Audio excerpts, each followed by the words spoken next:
Buenas noches, Dios les bendiga. ¿Cómo están? Dios les bendiga. Qué gusto enorme poder saludarles a esta hora de la noche.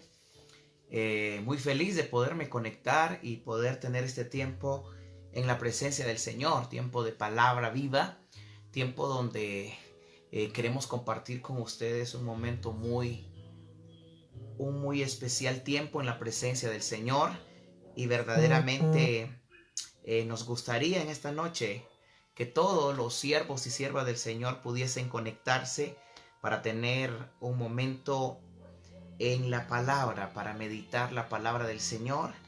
Y bueno, estamos en una semana muy preciosa, ya estamos culminando esta semana e indudablemente muchos de nosotros la estamos terminando con bendición y otros pues después de un proceso difícil que atravesaron esta semana, lo están terminando o la están terminando un poquito tristes, atribulados, pero mañana será otro día. Mañana creemos que Dios tendrá el control como lo tuvo hoy y que mañana será un día precioso, un día donde puedes ver la gloria de Dios, un día donde podrás tener la oportunidad nuevamente de poder ver la gloria de Dios. Así que Dios les bendiga a ustedes en esta noche.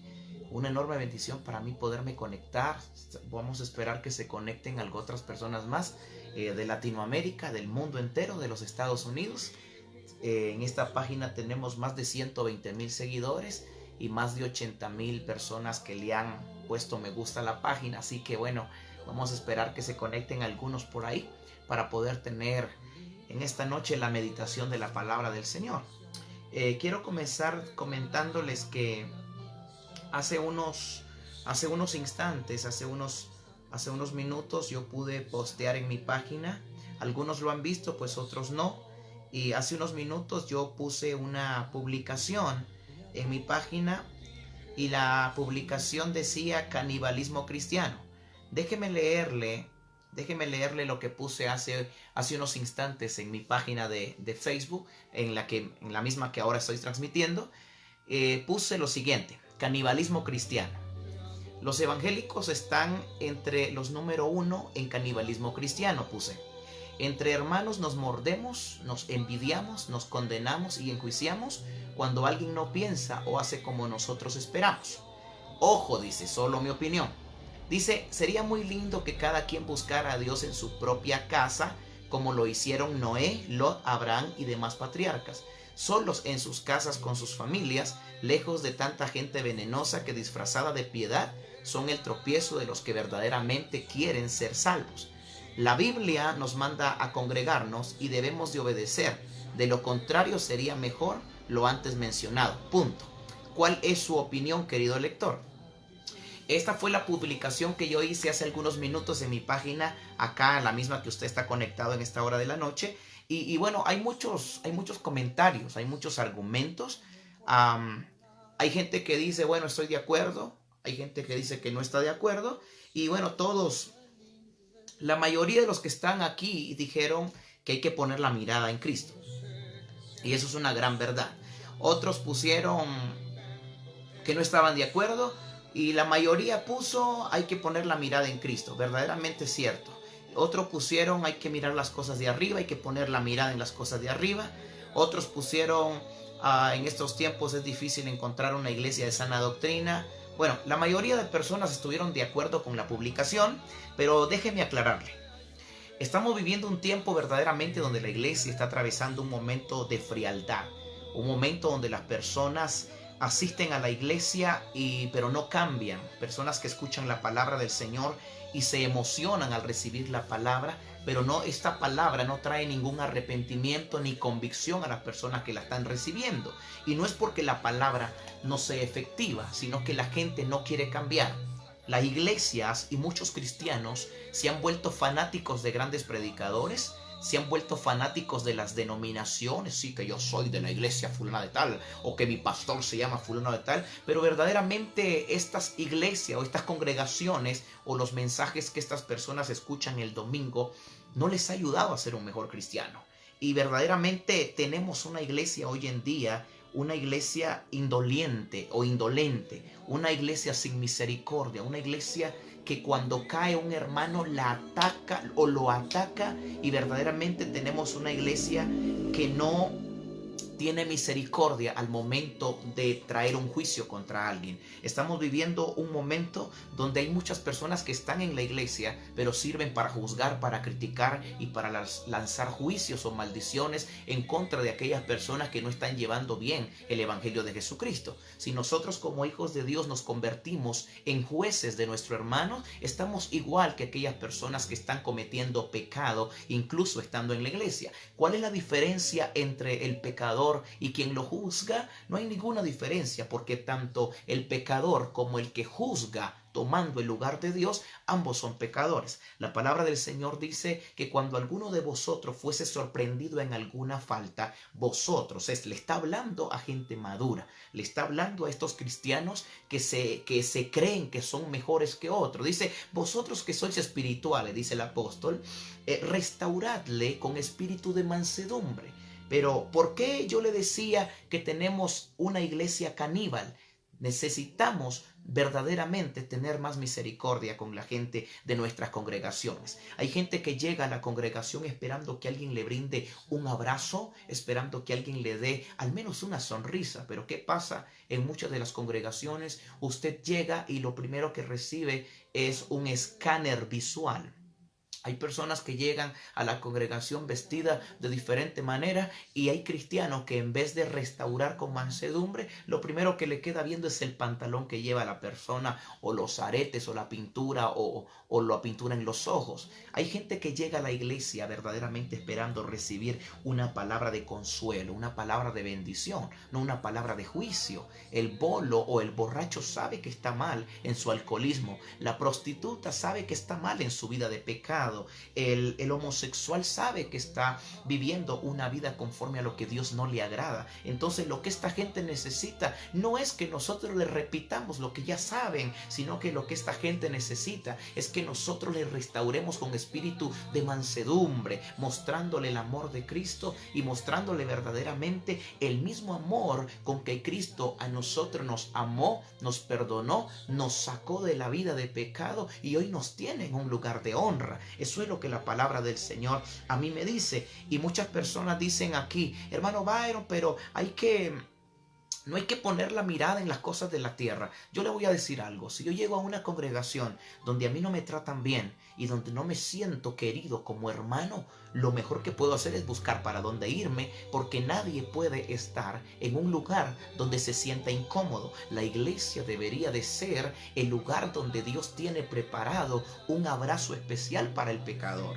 La iglesia o la congregación o el templo debería ser un lugar cálido, un lugar donde la gente se sienta bienvenida a pesar del pecado que tiene. Yo como predicador no le voy a quitar el pecado a nadie. Como predicador mi deber es predicar la palabra del Señor, y ya el Espíritu Santo que está en mí mediante la palabra del Señor va a convencer a la gente de pecado. Recuerde usted muy bien que Cristo cuando subió a los cielos dijo que el Espíritu Santo vendría, que Él nos iba a guiar a toda verdad y que convencería al mundo de pecado. En otras palabras, una de las virtudes del Espíritu Santo en la obra de la iglesia es convencer al pecador de su pecado.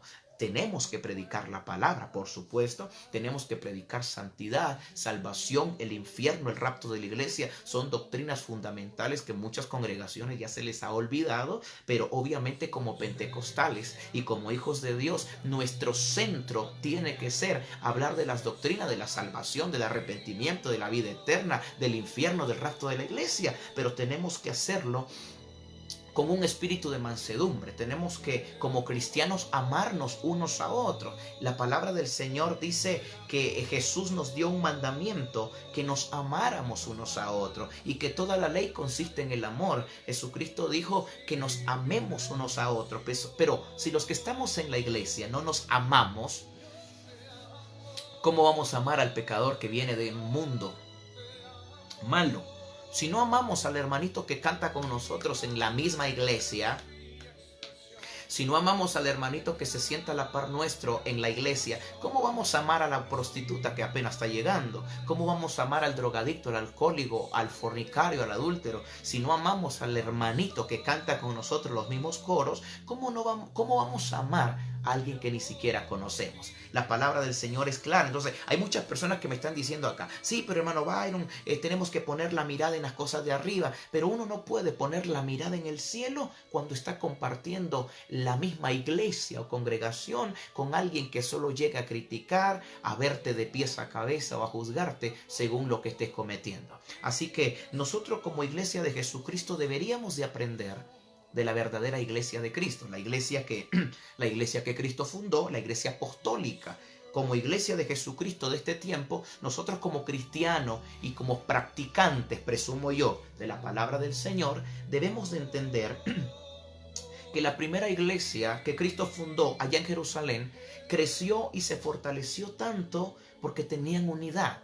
Yo no puedo comparar la iglesia primitiva con la iglesia de hoy. Yo no puedo comparar la iglesia apostólica y profética del primer siglo con la iglesia del siglo XXI, porque en el siglo XXI la iglesia, cada quien está por su lado. En el siglo XXI cada quien hace lo que le da la gana. La gente llega el domingo a la iglesia, si te conocen te saluda, si no te conocen les da igual, y cada domingo se juntan las personas en el templo, o es un desfile de moda, cada quien se viste a como quiere vestirse, y en vez de preocuparse por lo interno, que es la santidad, que son las virtudes del Espíritu, los frutos del Espíritu y el gozo del Señor, se preocupan por lo externo, que si combina mi camisa con mi pantalón, que si combina la blusa con la falda, que si combinan los tacones con el vestido, y es un evangelio superficial, un evangelio que no está salvando a la gente, porque en todo caso los que están haciendo lo posible por salvar a la gente son los predicadores, son los pastores, son la gente que se dedican a tiempo completo a un ministerio, pero la gente que asiste regularmente el domingo al culto son gente insensible, gente sin misericordia, gente que llega al culto, como te digo, si te conoce te saludan, y si no, pues igual, les da igual. Pero la iglesia del primer siglo no es ni comparada ni a la mitad con la iglesia del siglo XXI.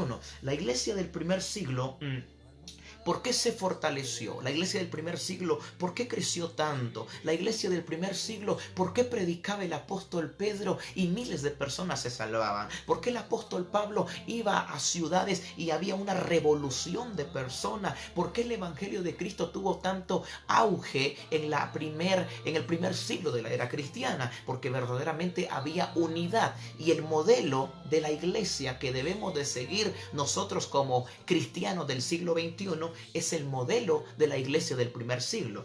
La palabra del Señor dice, y aquí voy a la Biblia, toda la publicación que hice anteriormente en mi página del el canibalismo cristiano tiene que ver con la iglesia del primer siglo. ¿Quién fue la iglesia del primer siglo? ¿Cómo fue la iglesia del primer siglo? ¿Cómo se manejó la doctrina en el primer siglo? ¿Y qué fue lo que hizo que esta iglesia creciera tanto, a tal punto que eran miles de personas los que aceptaban a Jesús y los que tenían un encuentro personal con Cristo?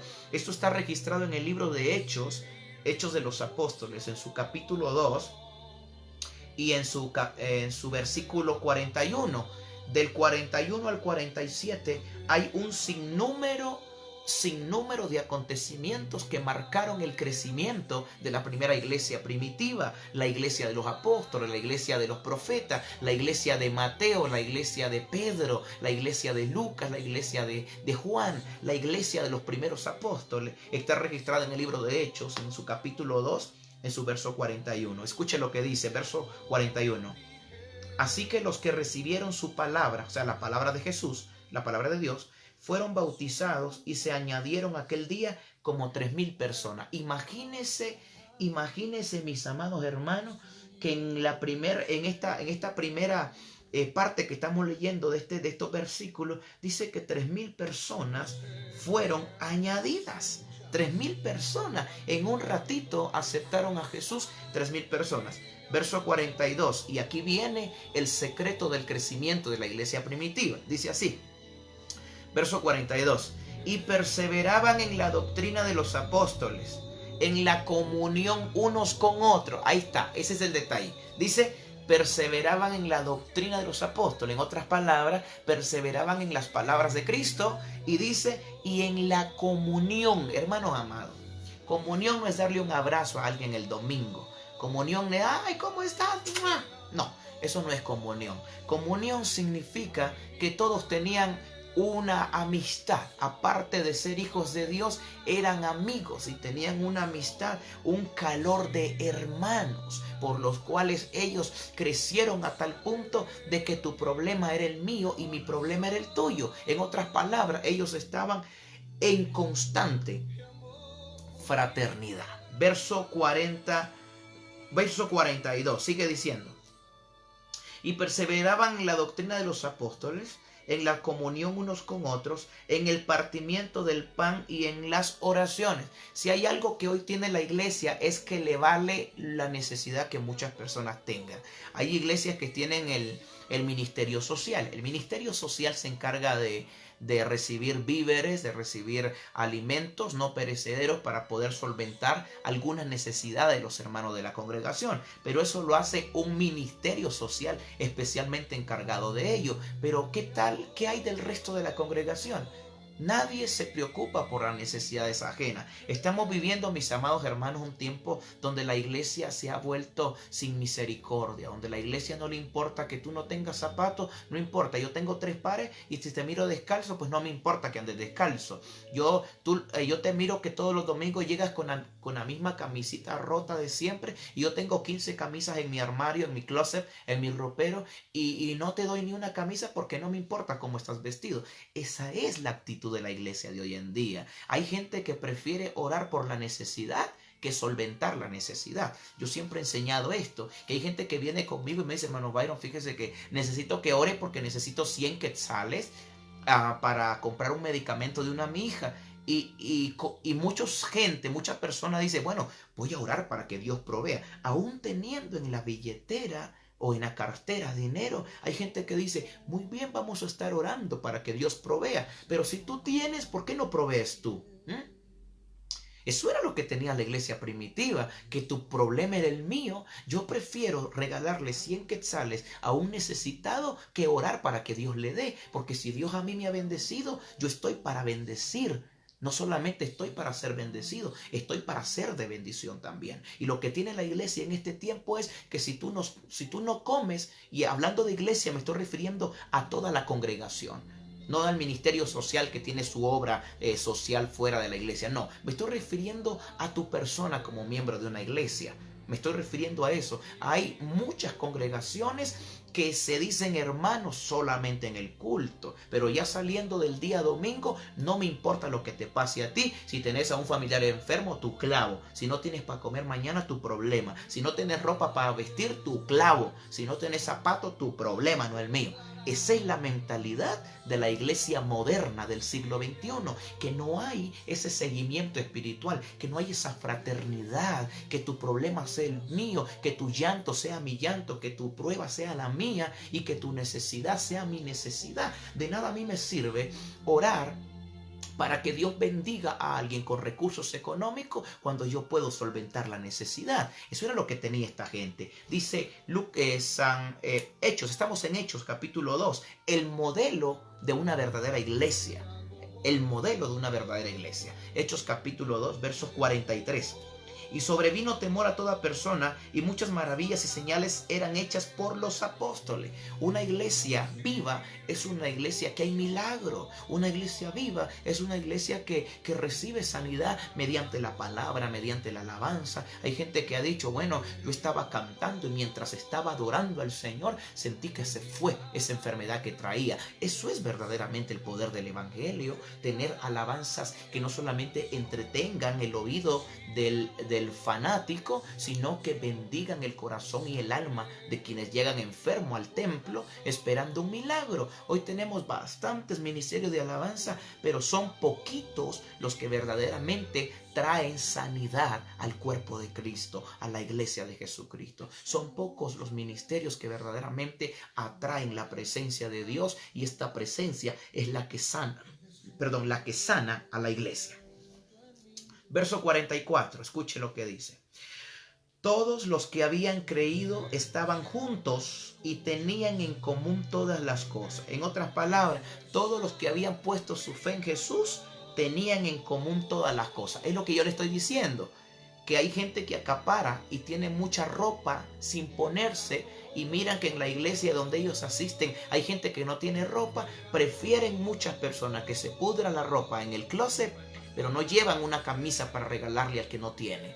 De eso estoy hablando, de que tenemos un evangelio teológico y teórico, pero no tenemos un evangelio bíblico y práctico. No tenemos un evangelio práctico, tenemos un evangelio teológico. Tenemos la cabeza llena de buenos conocimientos bíblicos, mismos que no ponemos en práctica estando fuera de las cuatro paredes del templo. Lo que tenía la iglesia primitiva es que era una iglesia que si yo tenía dos camisas y tú solo tienes una rota, yo de la buena que tengo te doy una y quedamos con una buena los dos, ¿sí?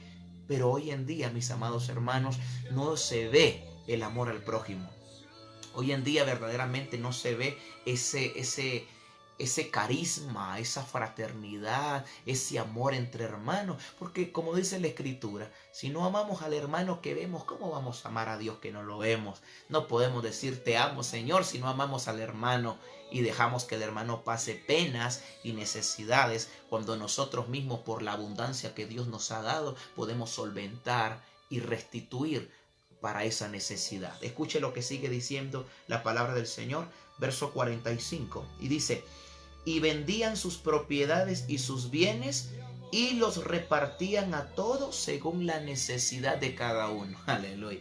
Dice que vendían sus bienes. En otras palabras, no tengo yo nada, pero lo que tengo te lo puedo dar y voy a vender tal cosa para ayudarte. Eso tenía la iglesia primitiva, que era una iglesia unida, que si ellos tenían algún enfermo ahí, alguien tenía que sacar de su bolsa para bendecir a ese enfermo. Que si tenían una viuda, alguien tenía que sacar de su bolsa y bendecir a una viuda. En otras palabras, no era gente que acaparaba lo económico, era gente despojada, era gente que lo que tenía era para gastar en la necesidad de los hermanos.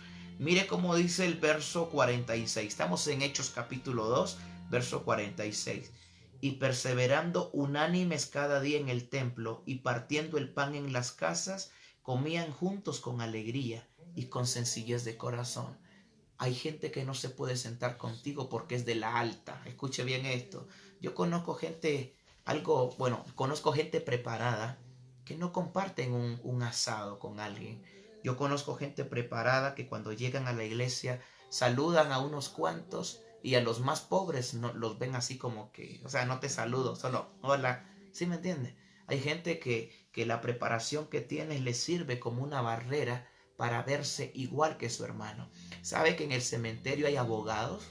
En el cementerio hay gente de dinero, pero igual están enterrados a la par de quizás de alguien que nadie conocía y que era pobre. Así que en la única cosa que todos somos iguales es en el cementerio. Por supuesto, hay quienes son millonarios y pagan un lugar especial hasta en el cementerio. Hay clases a veces que hay gente que está en mausoleos con mármol y toda la cosa, pero igual no deja de podrirse como los pobres, ¿verdad? Así que en esta vida no deberíamos de tener ese tipo de situaciones, más en la iglesia del Señor. En la iglesia del Señor deberíamos de ser personas accesibles, personas que amemos al que no tiene y amemos al que sí tiene, porque para Dios todos somos iguales. Para Dios no hay nadie que tenga más ni menos que otro, porque al fin y al cabo el dinero es tan corriente que hoy lo tenemos y mañana no. El dinero es tan pasajero a como es la salud. Hoy nos acostamos bien en la camita y nos acostamos con salud. Mañana temprano amanecemos con gripe. De esa misma manera es el dinero. Hoy está y mañana no lo tenemos. Es tan pasajero, es tan que se va y se viene, es tan temporal el dinero, que así es el estatus económico y así somos en esta vida. Entonces, eso era lo que tenía la iglesia primitiva, que dice verso 46, perseveraban unánimes cada día en el templo y partían el pan en las casas, comían juntos con alegría y sencillez de corazón. O sea que si yo tenía un pan y tú no tenías, yo partía mi pan y te daba, pero estábamos contentos ambos. Y hay gente que tiene mucho en su casa Y hay gente de la misma iglesia que no tiene nada en su casa. Y eso es lo que como cristianos debería de marcar nuestra vida, hermanos. No ser de aquellas personas que acaparan, sino ser verdaderamente hermanos. Eso es lo que Jesús nos está pidiendo en su palabra. Verso 47.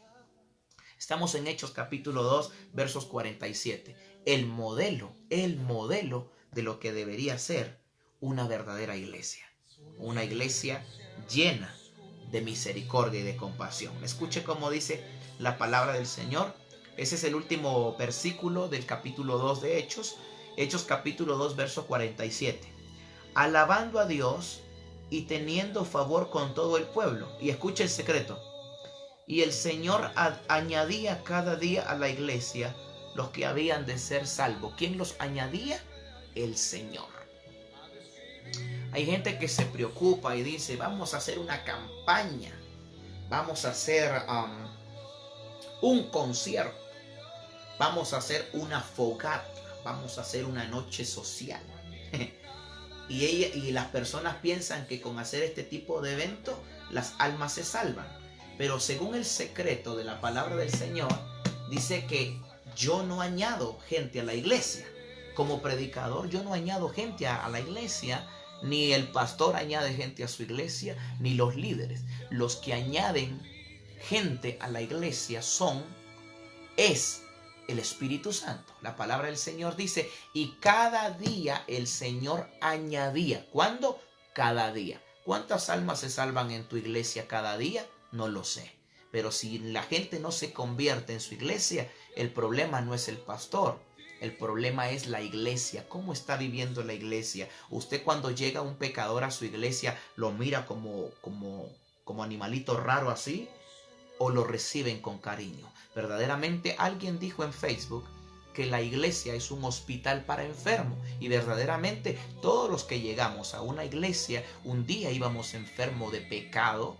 Un día íbamos enfermos con problemas morales y espirituales, pero encontramos la sanidad y ahora somos hijos de Dios. Disfrutamos la paz del Evangelio y la llenura del Espíritu Santo. Del mismo modo tenemos que hacer con la gente que visita nuestras congregaciones buscando una palabra de bendición, de ánimo, de restauración. Pero si nosotros como cristianos no podemos recibir a la gente que va del mundo golpeada por las malas decisiones y por el pecado, entonces, ¿quiénes son los que van a salvar las almas? ¿Quiénes son los que van a recibir esta gran cosecha de almas que Dios está esperando que su iglesia levante? Entonces, si no somos la iglesia que restauramos con espíritu de mansedumbre, viene la publicación que dije, en el tiempo de Noé, en el tiempo de Lot, en el tiempo de Abraham, no había un templo. No había un templo en el tiempo de Lot, de Abraham, de Noé. Dice la palabra del Señor que incluso Job dice que se reunía con su familia a adorar al Señor. Y Dios le dijo a Satanás, ¿ya viste a mi siervo Job? Un hombre justo, un hombre íntegro. No hay nadie como él en toda la tierra. Pero Job no iba a ninguna iglesia. Job tenía comunión con Dios en su casa. Ahora en el Nuevo Testamento la palabra del Señor dice que no tenemos que dejar de congregarnos. Hermanos amados, si no existiera el mandamiento que tenemos que congregarnos, se nos haría más fácil buscar a Dios en nuestra casa. Porque hay gente que me dice, mire hermano, es que en la iglesia me critican, en la iglesia me juzgan, en la iglesia hacen esto, que la iglesia, que el pastor aquí, que los líderes allá, que la hermanita fulana, que el hermano fulano. Sería mejor buscar a Dios en tu casa, a como lo hacía Job con sus hijos, a como lo hacía Noé con su familia, a como lo hacía Abraham con su esposa, en una carpa. Ahí estaba la presencia de Dios en una tienda. Pero ¿quién estaba nada más? Abraham y su esposa Sara. Ya. Entonces, nosotros como hijos de Dios tenemos que aprender a estar en la congregación, incluso en medio de gente cizañosa, iglesia. Pero no seamos nosotros de la cizaña, seamos el trigo que Dios va a venir a traer. No seamos la cizaña. Ya sabemos que en la iglesia hay mucha gente mala, mucha gente peladora, como decimos en Guatemala, criticadora, calumniadora, mentirosa, morbosa. Y en las iglesias hay de todo lo que usted se pueda imaginar. Hay cabros y hay ovejas. Hay trigo y hay cizaña. Y tenemos que vivir en medio de ese trigo y de esa cizaña. En medio de esa cizaña tenemos que crecer como cristianos. Si no existiera en la palabra que tenemos que ir a la iglesia y congregarnos, créame que sería más fácil para nosotros la salvación estando en nuestra casa, viviendo en el temor del Señor, leyendo las Escrituras y teniendo comunión como familia y buscando el rostro de Dios todos los días. Pero lamentablemente, escuche esto, lamentablemente tenemos que crecer como hijos de Dios en medio de la cizaña. Tenemos que crecer como hijos de Dios en medio de los cabros. Así que yo te animo en el nombre de Jesús. Y como mucha gente me lo dejó en la publicación, no pongas tu mirada en los líderes, ni en el pastor, ni en la gente que está ahí en tu iglesia que no saben amar al prójimo como deberían de hacerlo. No, pon tu mirada en Cristo Jesús. Y si el Señor nos ha dejado que tenemos que congregarnos, pues hagámoslo. Hagámoslo con gratitud en el corazón, siempre y cuando poniendo la mirada en Cristo Jesús, sabiendo que de Él vendrá la recompensa. Así que, bueno, en esta noche ha sido mi corta reflexión de la palabra de Dios, esperando que usted la pueda compartir con sus amigos, esperando que usted pueda compartir esa palabra y que al igual que usted ha sido bendecido, mucha gente en su perfil sea bendecido con esta palabra que ocasionalmente la traemos. Así que Dios les bendiga en esta noche. Ya estamos casi a punto de las 12 de la noche. Mañana es día domingo y bueno, algunos van a la iglesia, otros pues no. Pero sobre todas las cosas no descuide la oración, que lo más importante en la vida del cristiano es cómo te estás alimentando. Y el alimento espiritual del alma es el ayuno, la oración, la lectura de la palabra del Señor y una vida en santidad. Así que te bendecimos en el nombre de Cristo. Te deseamos lo mejor del mundo en el nombre de Jesús. Y sobre todas las cosas pon tu mirada en Cristo. Tú dices, es que hermano, es que en mi iglesia y que en mi iglesia y aquí, allá. Entonces el Señor no nos da permiso de que busquemos a Dios en nuestra casa. La palabra del Señor dice, no dejando de congregarse como algunos tienen por costumbre. Entonces, ya que hay templos y hay denominaciones hoy en día, pues asiste a una denominación donde se predique la palabra del Señor, donde se predique santidad, donde se predique perdón de pecados, vida eterna, el infierno, el rapto de la iglesia. Asiste a una iglesia donde verdaderamente te prediquen el evangelio bíblico, el evangelio que está escrito en la palabra del Señor. Y por favor, no dejes de tener comunión con Jesús. Y si en tu congregación no te predican el evangelio de Jesús a como tiene que ser, búscate otra iglesia donde prediquen un evangelio sano, un evangelio doctrinal, un evangelio apegado a las escrituras y apegado a la revelación del Espíritu Santo que Dios nos ha dado mediante las sagradas escrituras. Así que donde quiera que Dios te encuentre esta noche, Dios te bendiga, Dios te guarde y que Dios te dé un hermoso domingo el día de mañana y desde ya una feliz semana. Que la paz de Cristo contigo y con tu familia. Byron Kruga te saluda. Comparte una vez más este mensaje con la gente que está en tu perfil para que otros también sean bendecidos a través de la palabra de Dios. Que tengas buena noche. Amén.